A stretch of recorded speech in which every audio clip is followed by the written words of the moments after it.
And Are we ready? yeah, we're recording. Okay. Okay. All right. So, Charlie, if you wouldn't mind, just tell us a little bit about yourself from like the beginning. Give us your name and age if you want, and where you're from, how long you've been in Sitka, just stuff to get started. Okay, start from day one. I was born in Ketchikan. My name is Charlie Skultka. I was born in Ketchikan, raised between Ketchikan and Heidelberg. Starting off in 1958, we left Heidelberg. My father was a construction worker at the time. They were building the pulp mill. After the mill was established, my dad worked there for 17 years. But in the time I've lived here,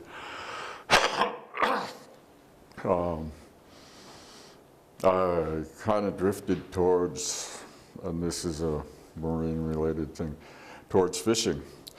I started off fishing out of Heidelberg in, 1953, but when we moved to Sitka, there was a few years I didn't fish.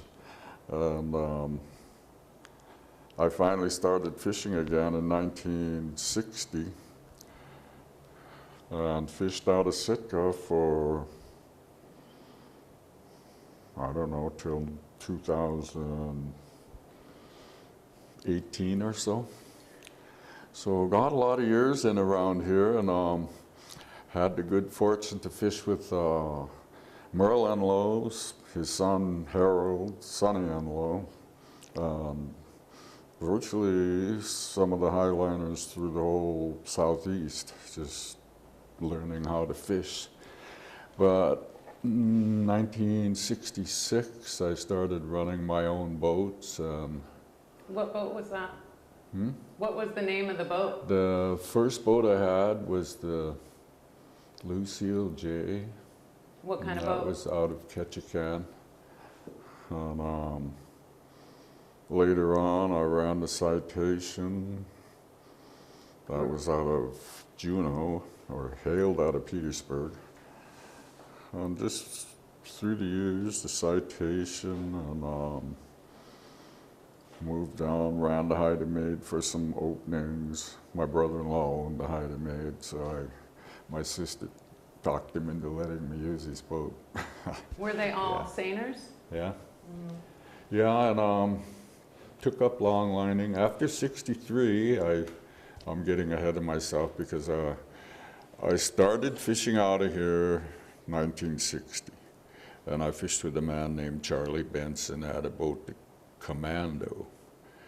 And 1961, I fished with Thomas Young Sr. on the Helen H.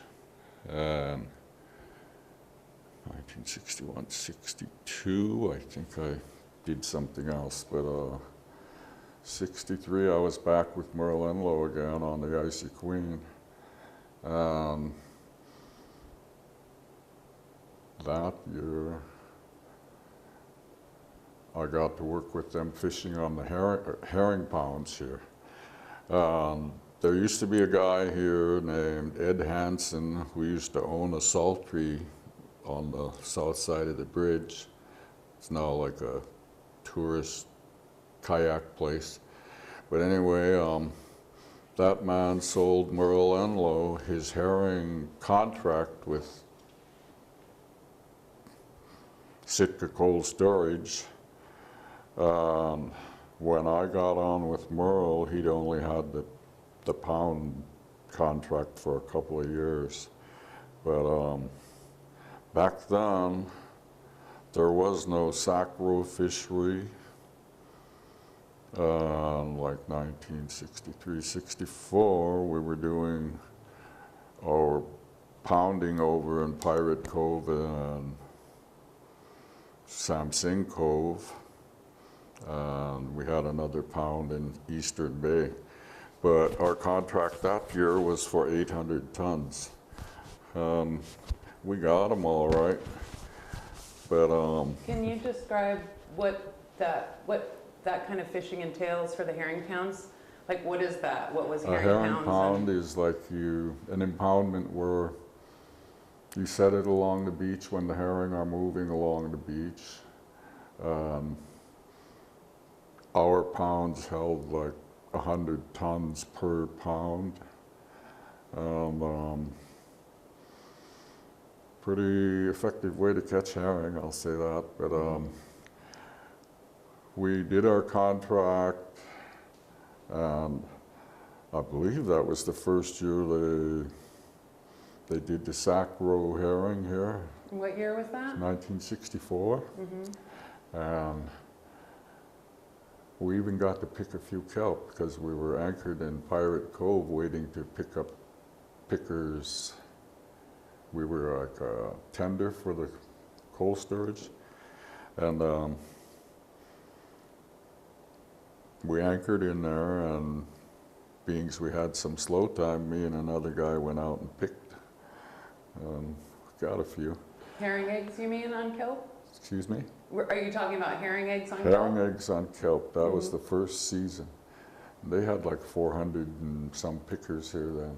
So they were selling it as well, right? This Yeah, wasn't just subsistence. Yeah, we sold them to ourselves. Yeah, we just had a little skiff full. But it was exciting. Yeah, that was actually the first day of Sacro and Sitka salmon. So prior to that, was there any type of herring fishery, or was it just the pounds, and then they started doing the sacro? Let me think. Okay. At that time, Merle was the only harvester. And I believe, I'm getting out of this, but a guy from Petersburg, Otmus, Nels Otmus, had the only other pound was over in Petersburg. But they sold live bait, and they sold bait to the cold storage to box up. But history says what it says, and that was actually the first year that Sacro went out of Sitka. And just so happened all of our bait that we had in our pounds ended up getting shipped to Japan at that same time. And basically they were anywhere from 10 to 13% herring in them pounds. So our herring was probably,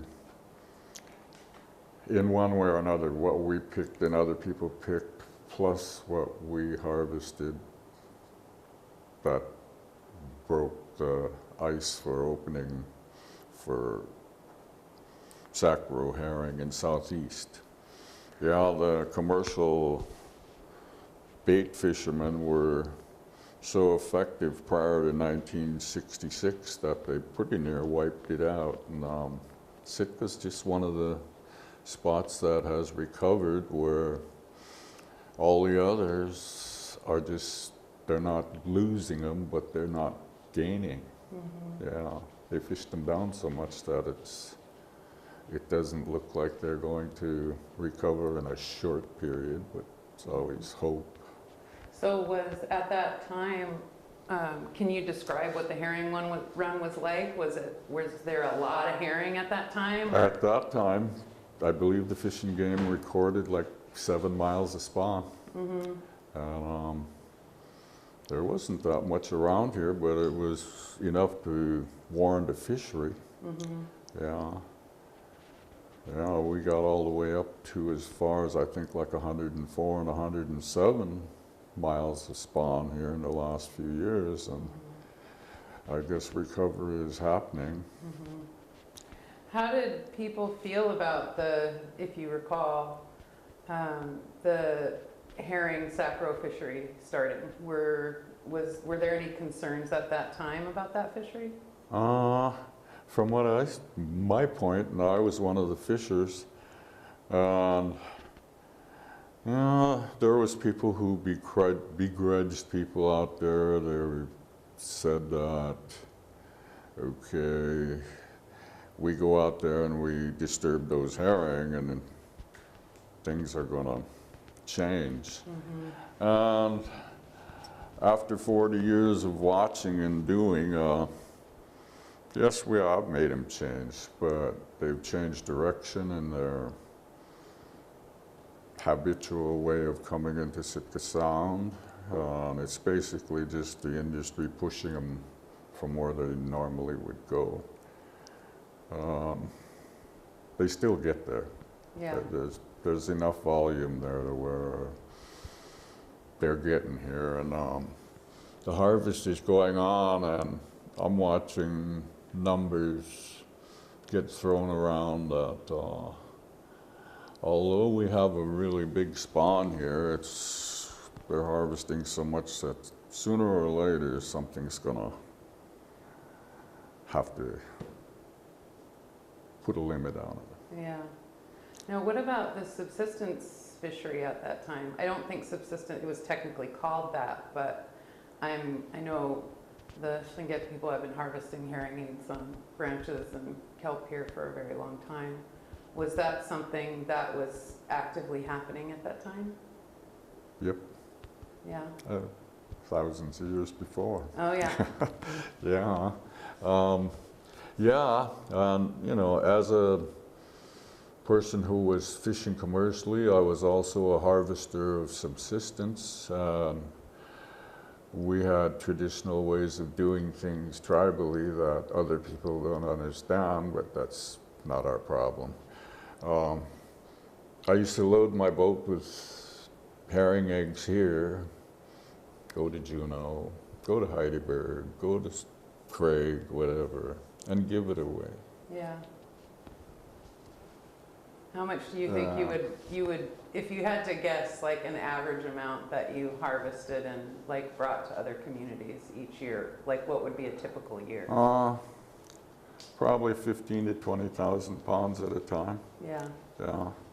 I don't know how much, like I brought a load to, or we brought a load to Craig on the Seacomber, and that boat packed like 40 tons.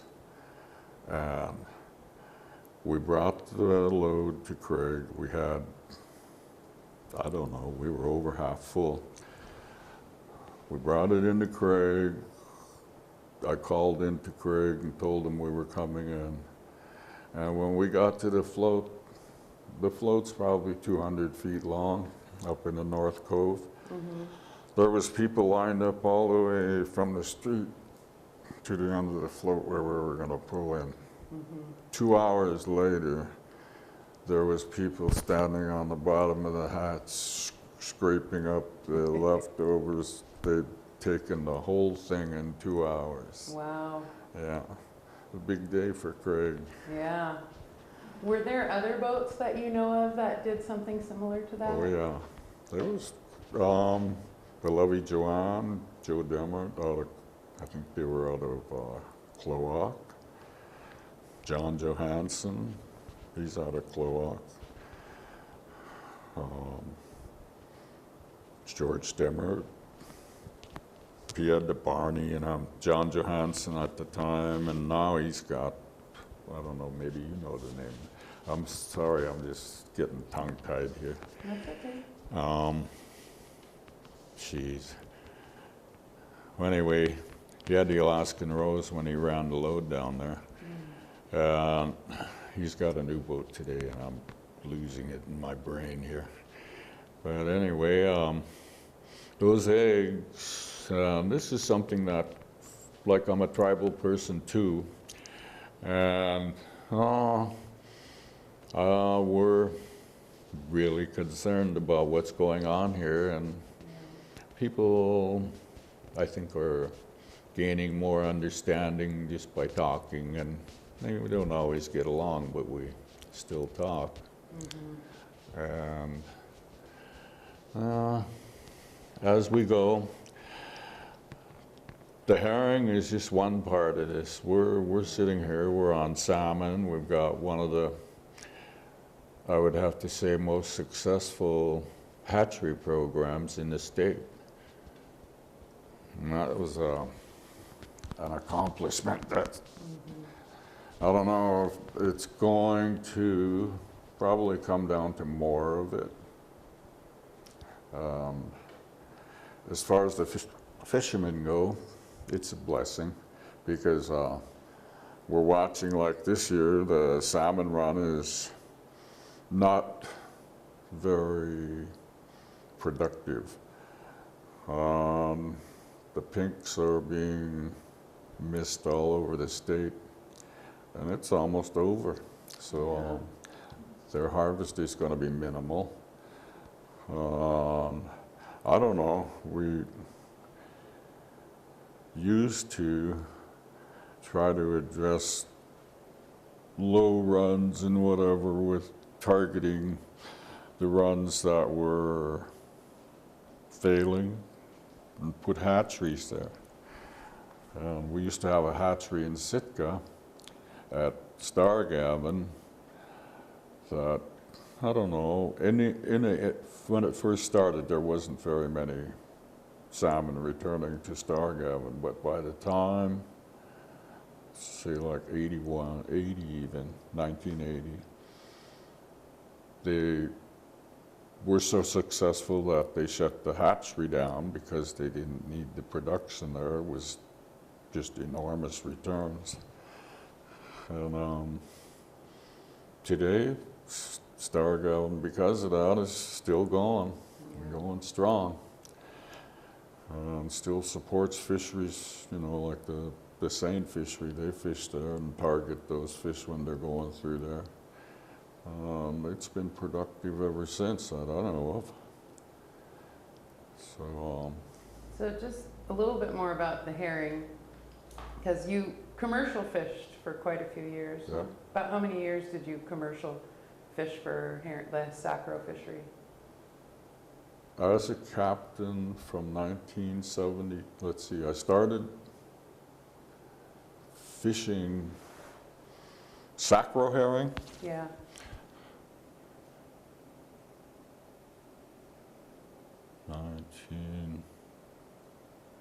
Let's see, it opened in 71.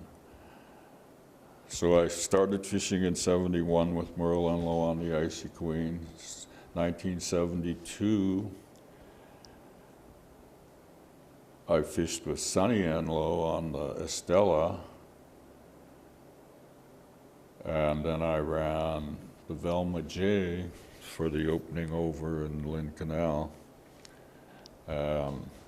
From there on, I chartered boats and utilized my permits and gear until I could afford my own. The herring fishery, I really had my good days and bad days there, but they got to where they put it, I believe, like 1974, they put Sacro herring on limited entry. 1975, I fished 1975, and I was leasing my brother-in-law's boat, the Haida Maid. I caught fish all right, so I got credit for catching the fish, and I got credit for running the boat, but I didn't get the boat points. Being as I didn't have those boat points, I didn't qualify for the permit. Oh. Yeah. Can you explain what the boat points are? Excuse me? Can you explain what boat points are? Boat points were points allotted for like owning the vessel that is participating in the fishery. I believe the boat points were 2.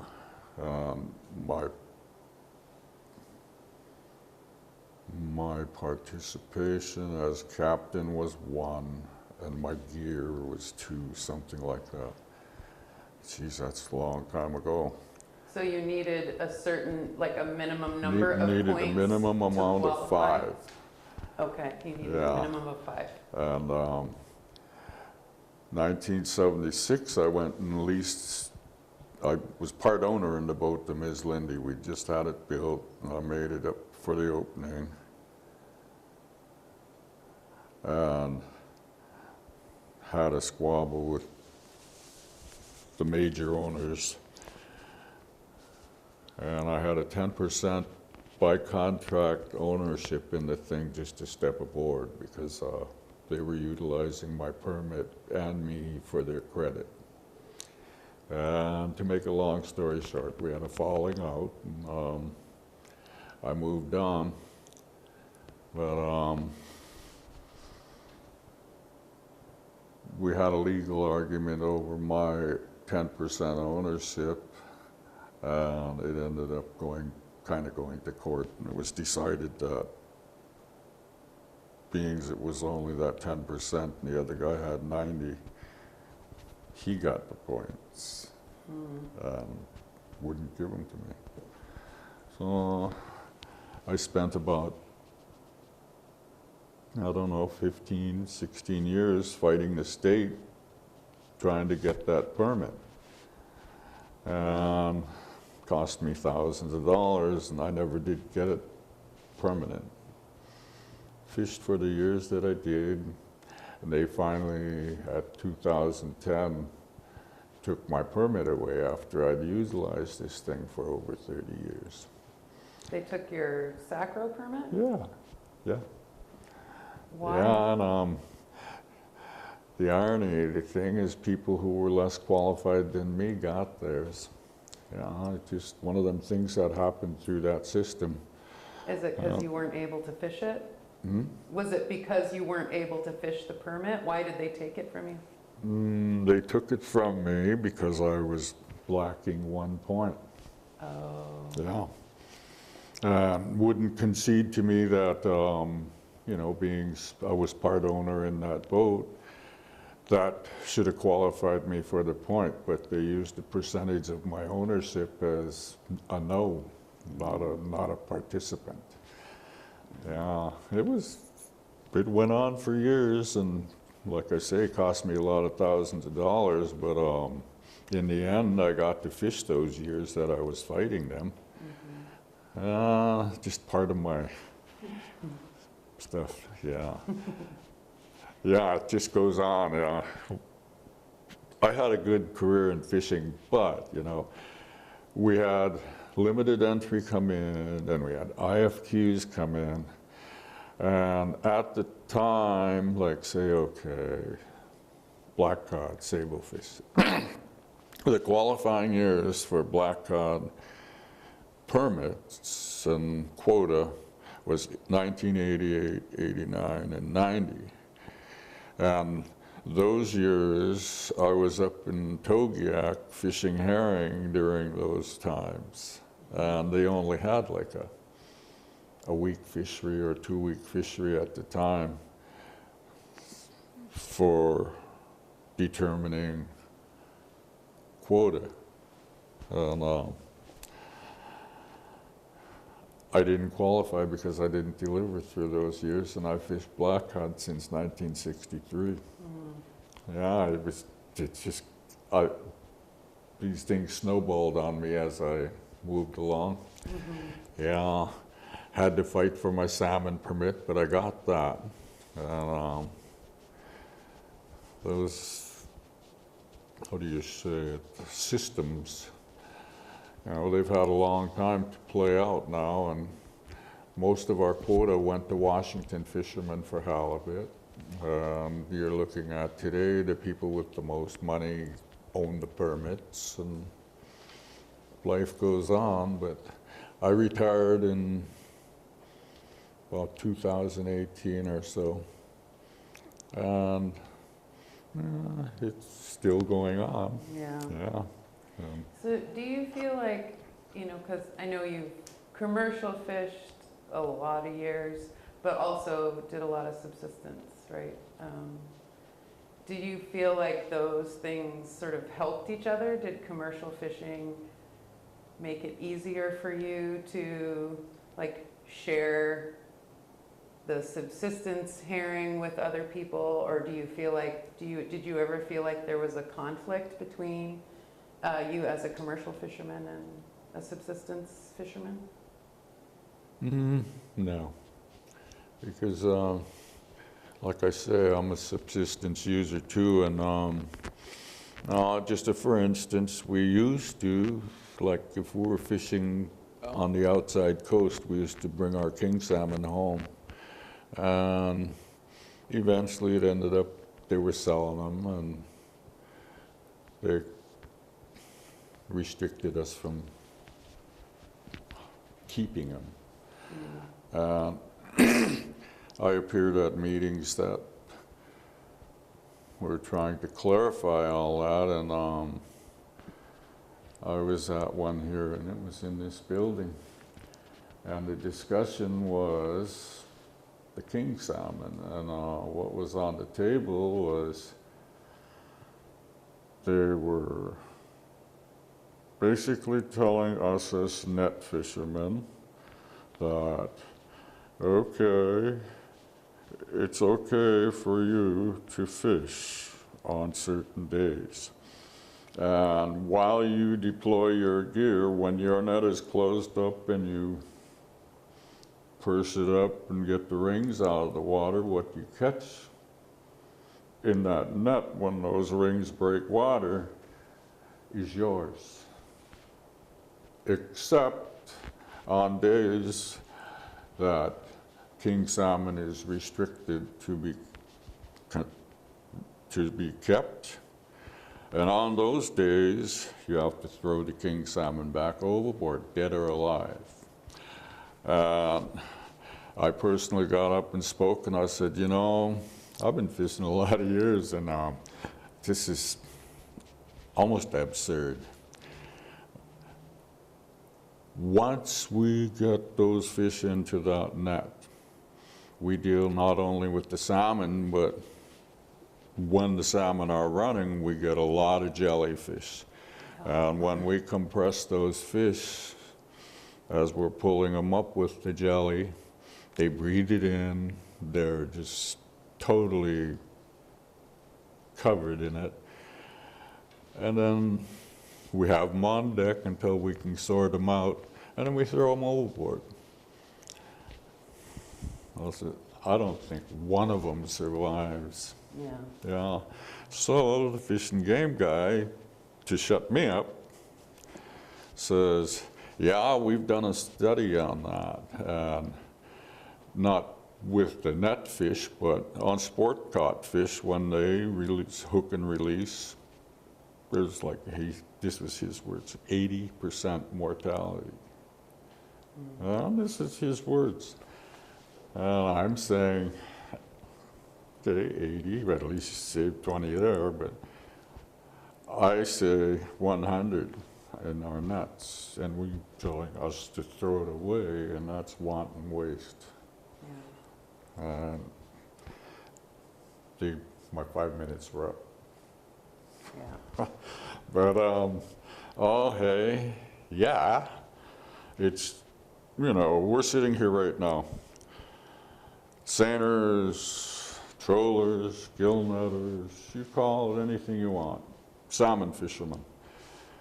We're sitting here, king salmon shortage, pink shortage, and we're watching, and I don't get involved as much as I used to, but the trawler situation, they've been there for years, and now the effect of their fishing is getting towards disastrous.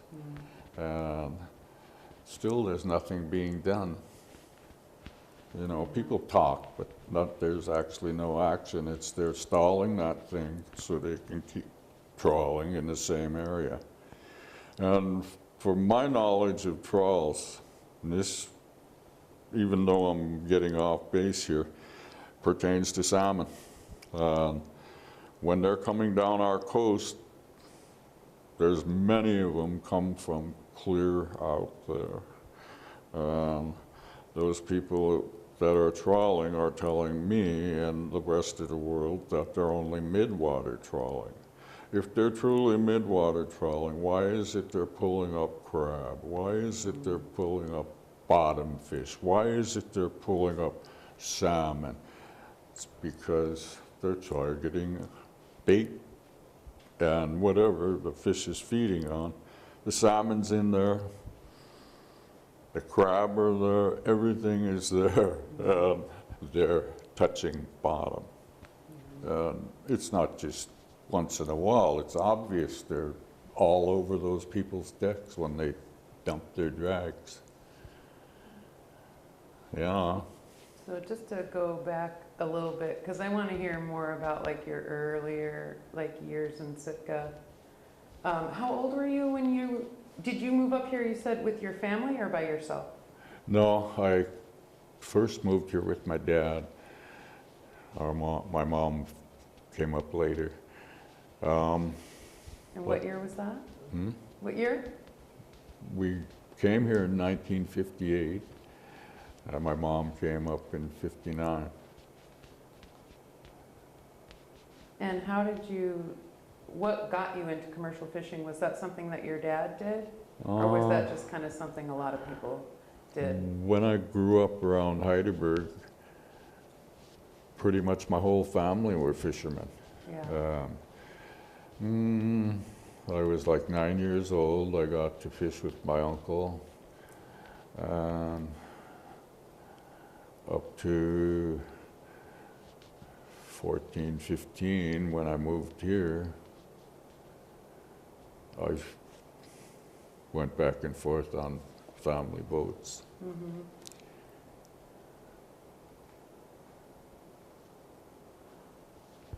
So I know you've talked a little bit about it, but I'm curious about, like, if you think back to when you, like, first started fishing here, and, like, to how it is more recently, what would you say are some of the biggest changes in the commercial fisheries in Sitka over that time? Everybody's more hustle, and the gear's better, the boats are faster and bigger, and the people who are fishing today, it's a dog-eat-dog world out there in the herring fishery. It's a combat zone when they're going at it. Yeah. And speaking of that, boats have, not boats, captains have figured out that pooling it, at least they get some fish, even if they don't produce. But working as a group, they're guaranteed a catch, because like the group I fished with had 5 boats, and there's always, say, 3 out of 5 that are really produce well, and the other 2, sometimes they get them, sometimes they don't. But yeah, the fishery, it's like, when I first started fishing with Merle and Lowe, 1973, we were the only boat in the channel with a small net on deck. And we ended up fishing up on Halibut Point. The place we were fishing is called the Glory Hole. We sent out, like, I don't know, several tender loads out of there. But we were the only boat could fish up there because we had a small net. That was awesome.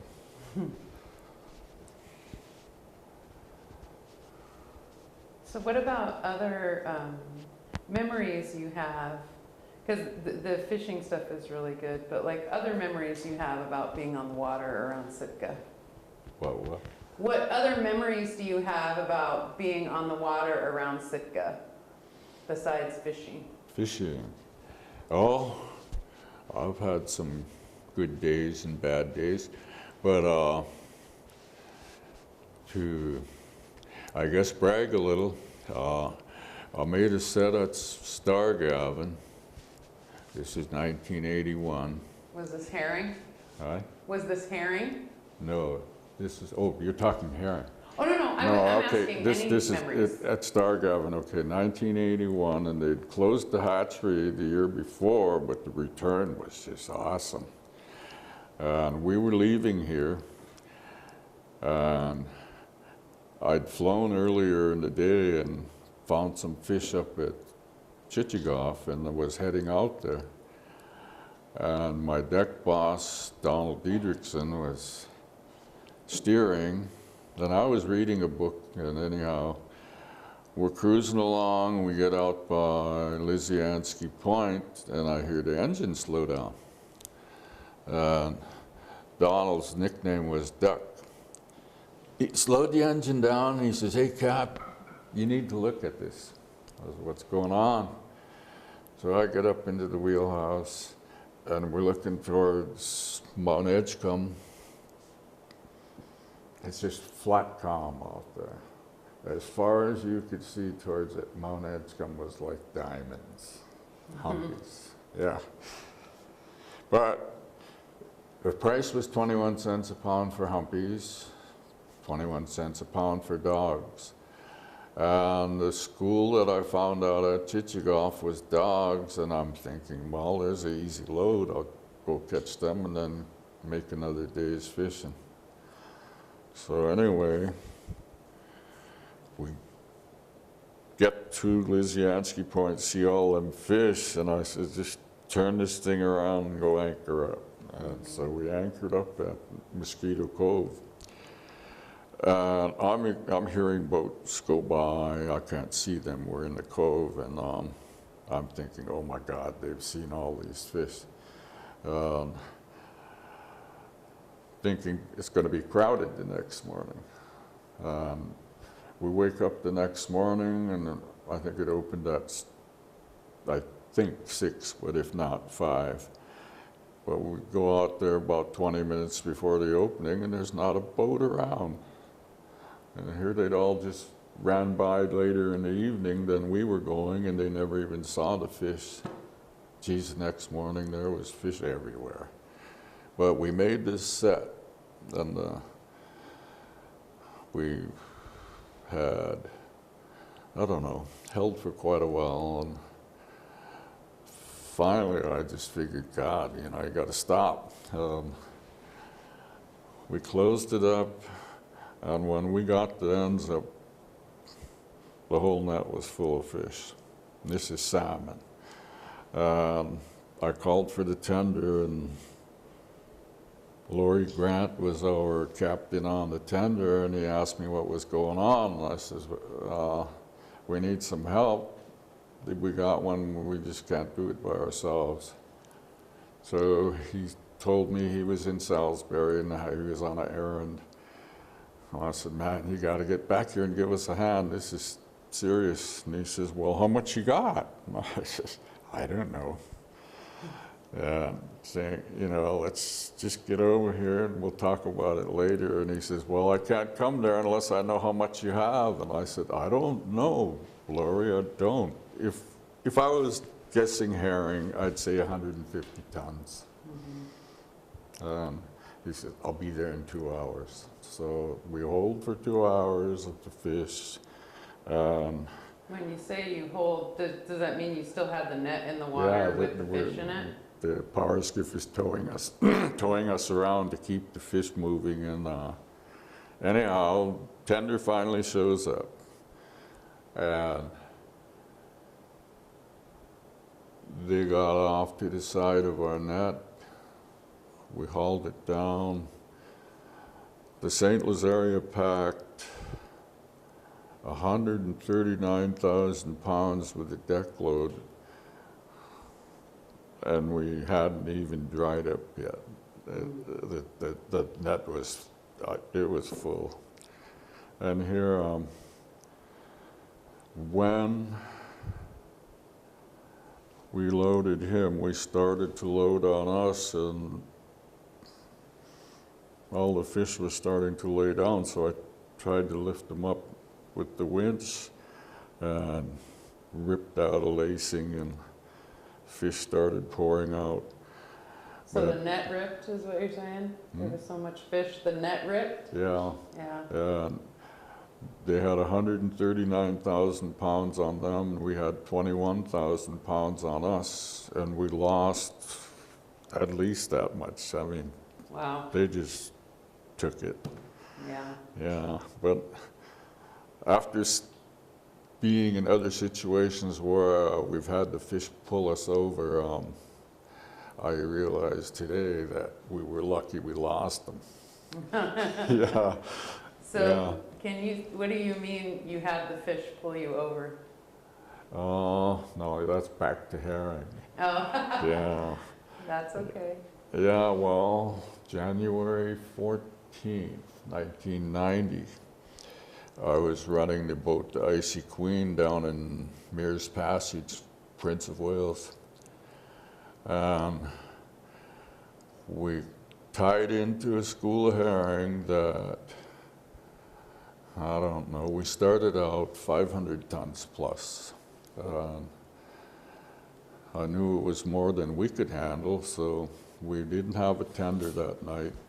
And I was going to take a load out of it, and that would have been our final load for the season. Anyhow, we hauled the fish down, and it's just so much. I dropped the gear down and let them pour out until we got to what I thought would be enough to work on.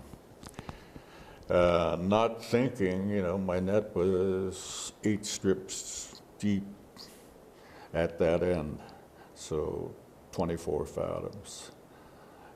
I hauled it down to where maybe 15 feet of fish out there, but not thinking about what was down there. We started loading them on the boat, and we took 2 broilers, this is scoops out of it. On the second one, the boat just started going over, and this is January 14th, freezing out. Yeah. You know. We ended up in the water, and it's just a good thing other boats were around. They saved us. Wow. So the boat went completely over? Hmm? The boat went Yeah, completely went totally in the water? over, upside down, wrecked my net. No. The fish finally spilled, but it was really a mess. So was everybody okay that was on the boat? Yeah, yeah, How long were you in the water? yeah, that was a horror story. Yeah. Rags to riches to rags. Uh-huh. Yeah, we were like high boat for the winter bait fishery and for our company. And it was all, like I say, cooperative fishing where everybody shared. But What was the company? Who were you fishing for? Sitka Sound Seafoods, they sent us tenders and service us down in that area when we were fishing there. Yeah. Yeah. Mm-hmm. Yeah, I've got pictures of all that. That was quite a night. We're salvaging the boat in a blizzard. Mm-hmm. Yeah, we got it though. We saved it, but just really wrecked my net. Yeah. So what other, and this doesn't have to be just fishing, but do you have other memories that have to do with being on the water or being on a boat around Sitka? Like hunting or just traveling or anything like that? Yeah. In my younger years, I put in almost 40 years of trapping around here. Did you? Yeah. My trap line used to run from here to Walker Channel one way, and from here to Rose Channel the other way. And we were trapping specifically otter. I'd get up to 100 a year and go party. No, I'm just teasing. But, Sea otter? Sea otter? Land otter. Land otter. The river otter, the land otter. Yeah. So was that something you would do kind of in the off, when you weren't commercial fishing, you would Yeah. be trapping? Between seasons, yep. Yeah. Yeah, there wasn't that much money to be made back in those days, and trapping was, it was profitable anyway. Yeah. Yeah. So where were the main areas around here that you trapped? Where around here did you trap, like specifically? I'd start off right over here by Silver Bay and move that shoreline, go as far as I could in a day. Next day I'd go up the other end, and I could run that whole trap line because it was all inside waters. But here we got to go around Baranoff Point and then through the islands out there. A lot of days you can't even get out there. It's just a little too nasty. Yeah. But I used to like trap redoubt and just pretty much all the coastline all the way down to Walker Channel from point to point. Strictly otter. Used to just nail them. It was exciting. Yeah. A lot of work though. Yeah, if I catch 8 or 10 otter at one lift, that would be 12 hours of work. Yeah. Yeah, I mean, to skin them and stretch them and have them ready to process. And then who tanned them? Who tanned them? I used to sell them to this outfit, Goldberg in Seattle. They do the processing, I just do the catching. Yeah. Yeah. Did you ever trap anything besides otter? Yep, martin and mink. We get them occasionally in my traps. But I used to run like 150 otter traps, and like I said, it was like 40 miles up one way, 40 miles the other way. And I would set traps from point to point. There's just a little bit more than I should have been stretching it out, because I couldn't make it through a line in a day. I'd have to do it in 2 days.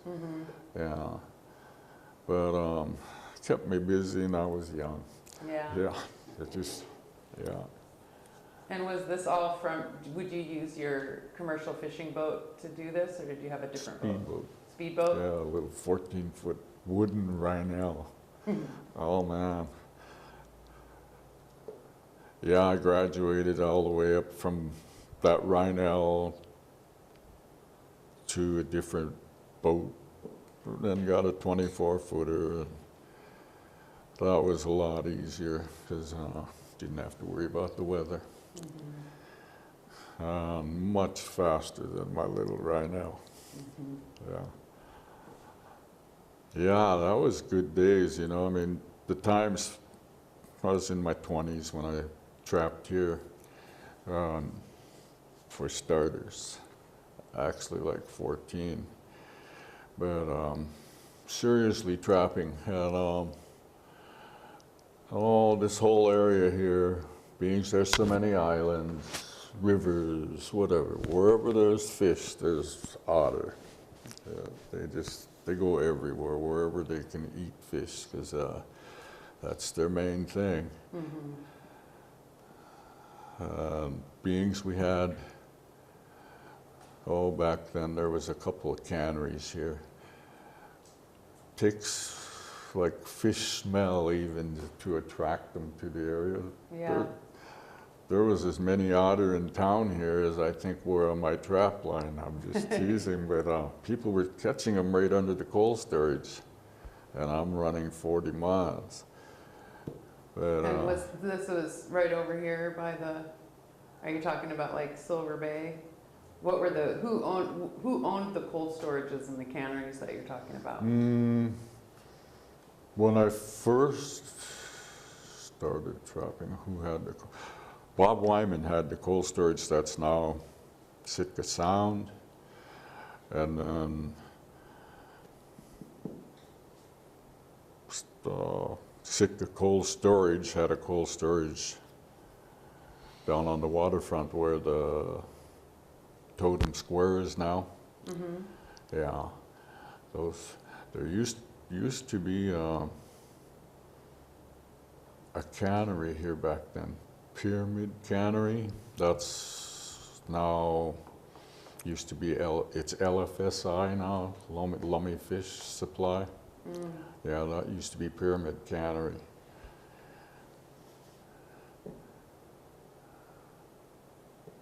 Did you know people that worked in the cannery? Hmm? Did you know people that worked in the canneries? Oh yeah, right up to the bosses. Yeah. Yeah, I worked for them. Yeah, when Bob Wyman, sorry for skipping back and forth, No, that's okay. but Bob Wyman had what's now Sitka Sound. He had a market for what they call firecrackers, a small herring. Uh-huh. And my captain says, well, let's try it, you know. So we went and, oh geez, for the whole season, I think we might have had a couple 100 tons. A lot of work for it. And in the wintertime, the young herring, they're there, but they're in tiny groups. Like we call them balls of herring, but there might be 5 tons, 10 tons in a bunch, if that much. But back then, all we had was a fathometer. So I don't know.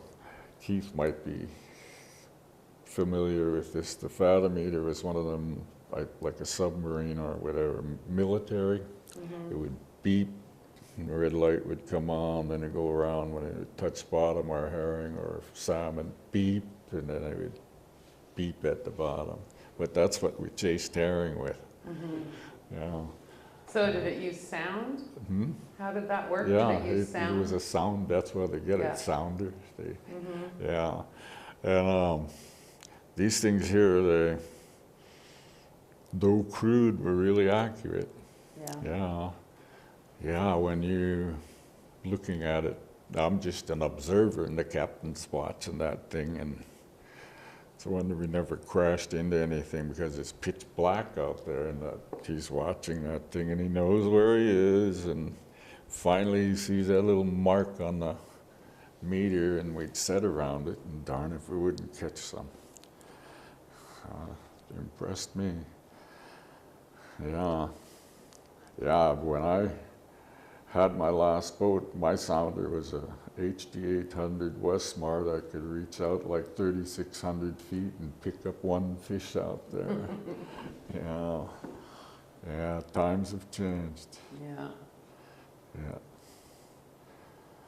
What about other subsistence stuff on the water here? What other subsistence foods have you hunted or fished or harvested around Sitka? Done a lot of deer hunting and dug thousands of pounds of clams and cockles. Yeah. Yeah. Oh yeah. So about 60 years plus of it. Mm-hmm. But subsistence. The deer hunting. Oh, there's so many people around Sitka anymore that you have to go further. But we're fortunate enough to where there's, if you got alpines and mountains, the deer are there. When I was younger, we used to be on the tops of the mountains and, head up there before daylight. Come out after dark, packing a deer. There's bears around here. Here's one for you. I was, must have been about 1980, 81. Took a group down to Necker Bay, and we went up hunting. And every one of us got a deer, and we were packing them out. And we got down close to the beach, maybe 150 yards from the beach. We were walking along with flashlights, and I heard a twig snap behind us. And there's 3 of us in line, and I had a deer on my back. My partner had 2 deer on his back, and the guy behind us had all the rifles.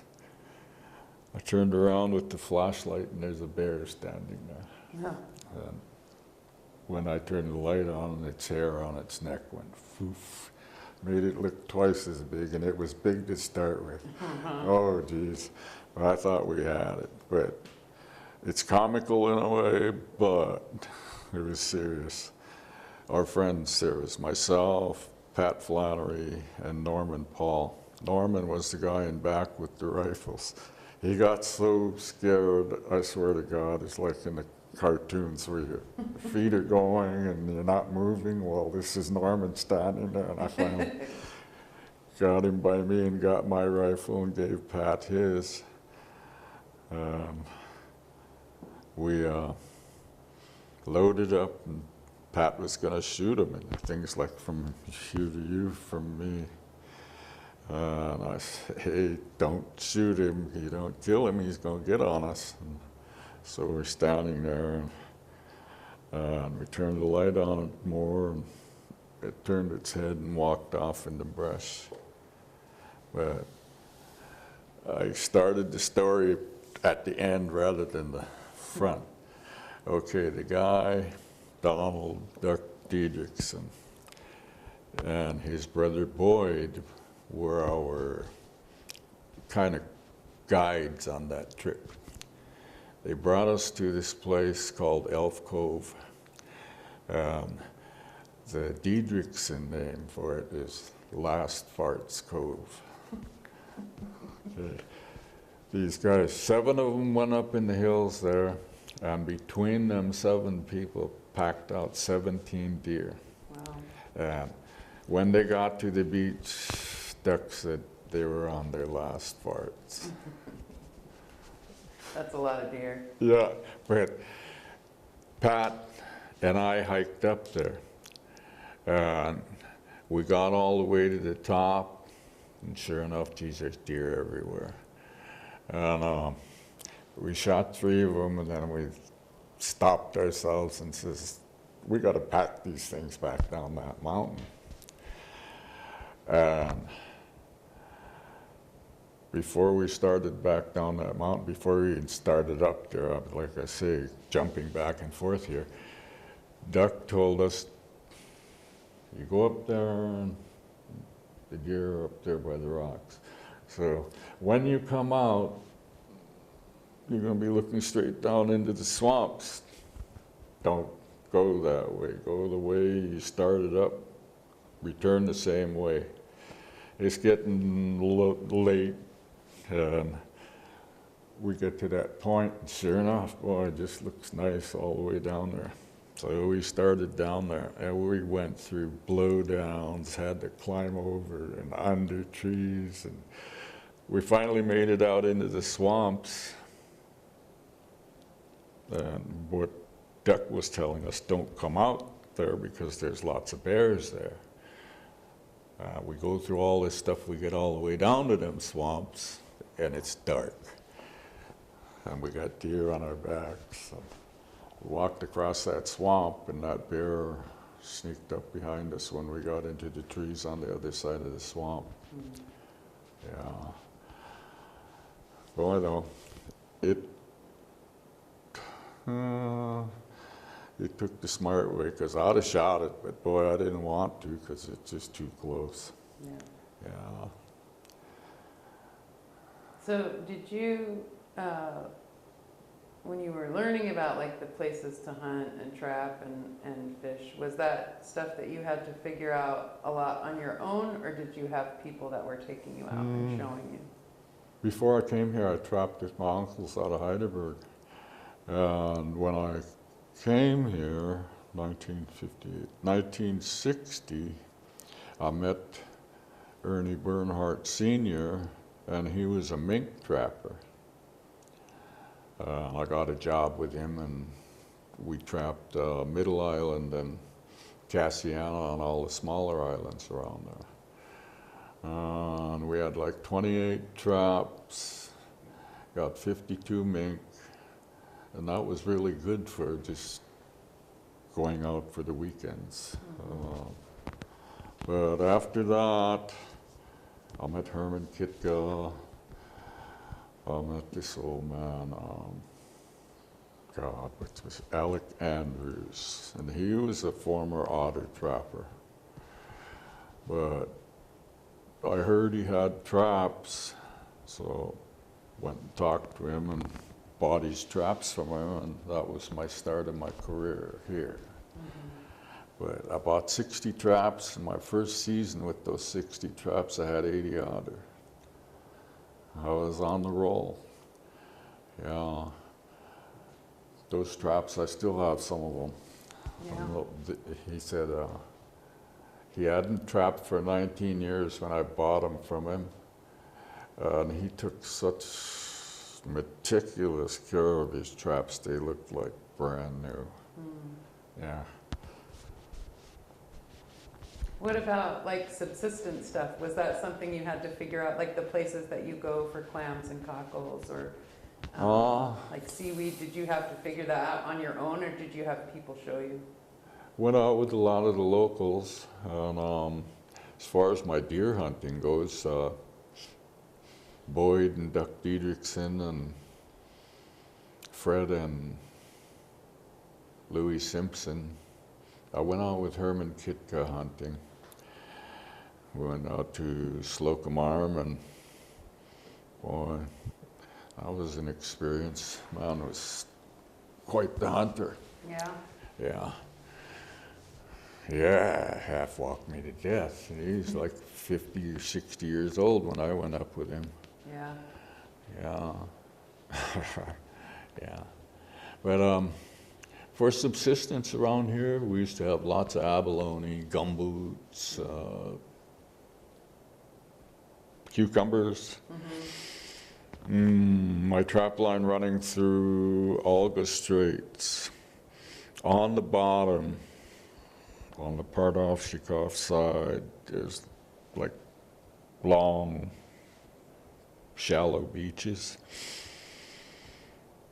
The sea cucumbers used to be so thick there that I talked it over with my wife, and I brought in a tub full of them, a number 2 tub, and we cleaned them all and served them for dinner. But they used to be so thick down there that they literally were laying on each other.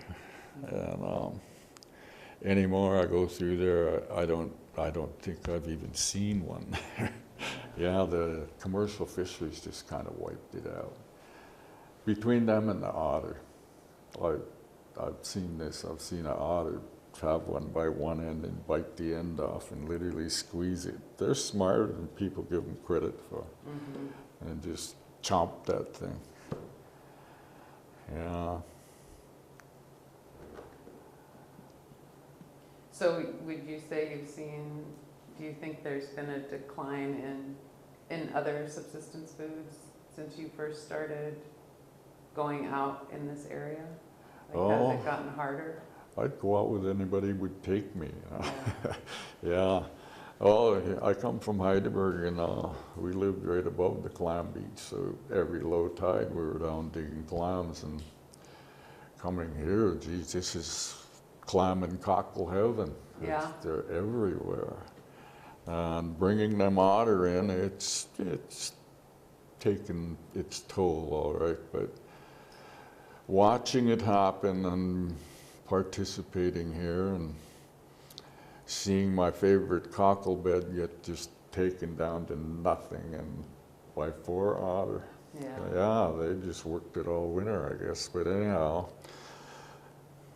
about 6 years, the otter were gone. Went back, there's still cockles there. They come back. Yeah. Yeah, the sea otter don't eat them all, but boy, they sure eat all the big ones. Yeah. Yeah. Yeah, same with the crab, and any place there's sea otter, they'll eat what they can. Yeah. Strange animal though, they don't eat fish. Yeah, that's something I don't understand because they live off all the rest of it. Yeah. So what do you think is the best thing about living in Sitka and on the ocean in your time here? Hunting, trapping, and fishing. Yeah. Yeah. Not necessarily in that order. Yeah, that's all I've done since I've been here. I just, I worked construction and all other things that were available, timber. Always gravitated back to fishing. Yeah. Like I say, there's good years and bad years, and just being there is most of it. When we're fishing, even in a bad year, at least we ate good. Yeah. Yeah. At least catch enough to eat. Yeah. Yeah. Yeah. Yeah. Being around here, having all that stuff so available and having lots of people around, it's nice to know that there's lots left. As they've commercialized everything that was on our table, the subsistence resources diminished. In the future, there'll be a lot more people around here.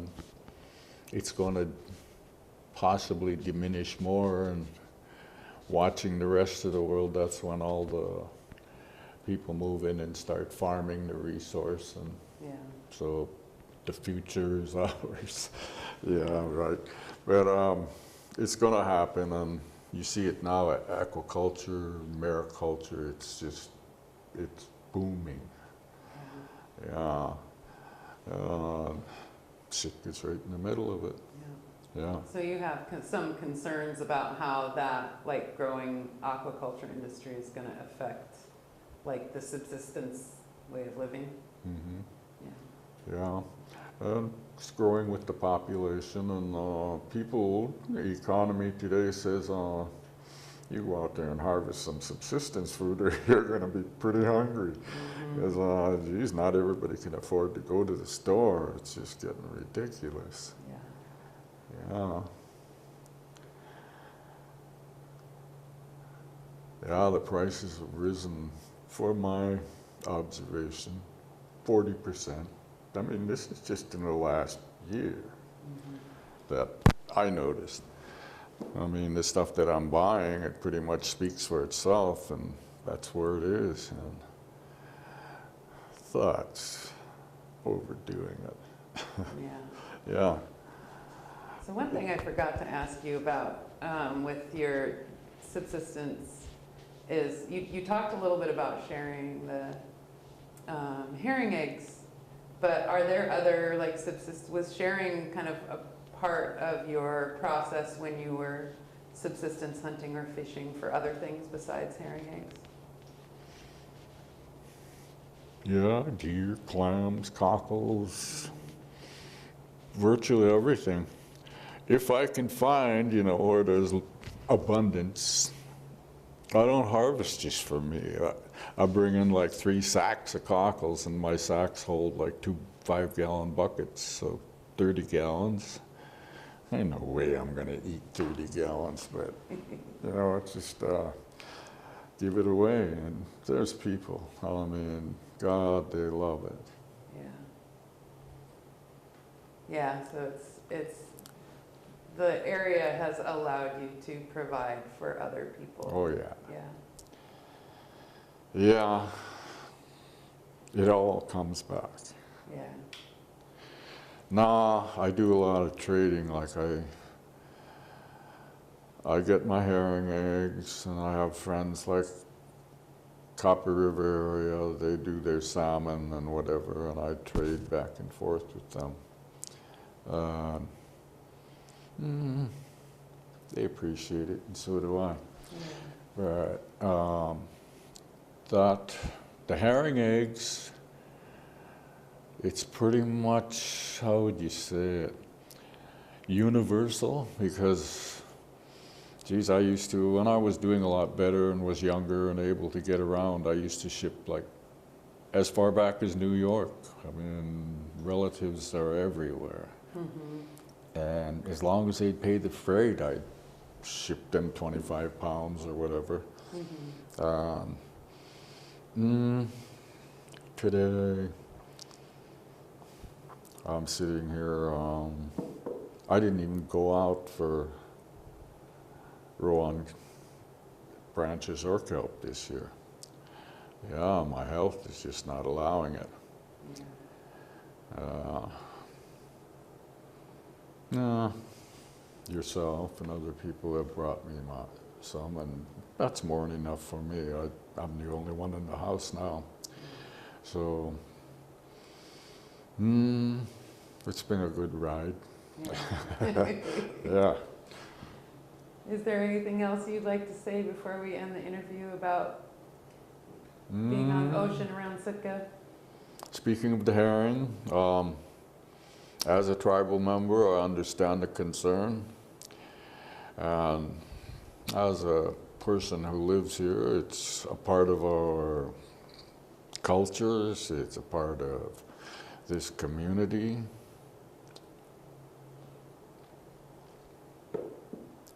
We're on the right track. We just gotta learn to live with each other and make the best use of it.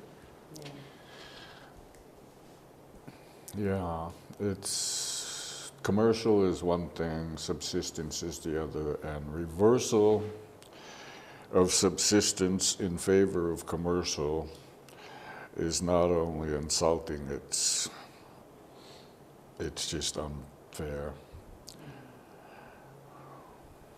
Yeah. It's not the note that I should be stopping on, but you asked and I said it. That's right.